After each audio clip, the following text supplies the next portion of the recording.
Merci madame. La parole est à monsieur Pierre Morel à l'huissier. Merci monsieur le président. Ma question s'adresse au Premier ministre. Nous sommes habitués depuis l'élection de François Hollande à ce que les choses ne changent pas beaucoup. Pas de réformes structurelles alors qu'elles sont très nécessaires, critique permanente du bilan de la précédente majorité. Avec un tel programme, vous n'êtes pas prêt d'apporter des réponses concrètes aux questions que se posent aujourd'hui les Français.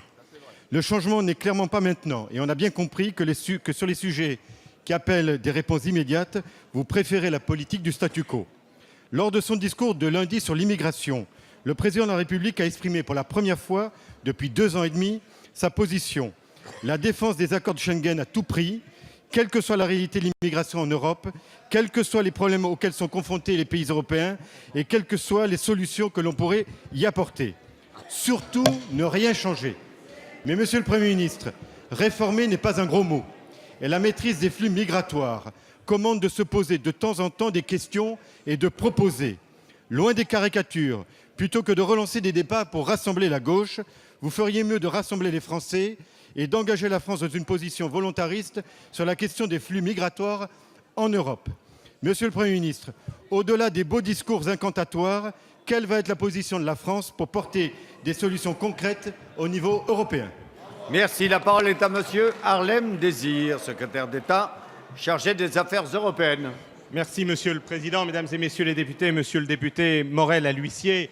J'entends dire, non seulement à l'extrême droite, mais également parfois de la part de responsables de partis républicains, qu'il faudrait abroger Schengen, que c'est Schengen qui ferait venir des immigrés en France, que s'il n'y avait pas Schengen, nous pourrions mieux maîtriser la politique d'immigration. Tout cela est absurde. D'abord, je vous rappelle qu'aujourd'hui, vous avez à Calais des migrants qui veulent aller en Grande-Bretagne, qui n'est pas un pays qui est dans l'espace de Schengen, et que d'autres pays, à commencer d'ailleurs par celui-ci, accueillent beaucoup plus d'immigrés que la France. Schengen est au contraire un espace de coopération qui est absolument indispensable si nous voulons apporter une réponse solide aux problèmes migratoires. Nous sommes absolument convaincus qu'il faut non pas amoindrir, mais renforcer aujourd'hui les coopérations européennes en matière de contrôle aux frontières, que nous avons besoin de renforcer en particulier l'agence Frontex, les opérations en Méditerranée, mais aussi d'avoir une politique européenne commune pour la stabilité, pour le développement des pays de provenance et pour lutter contre les filières d'immigration clandestine.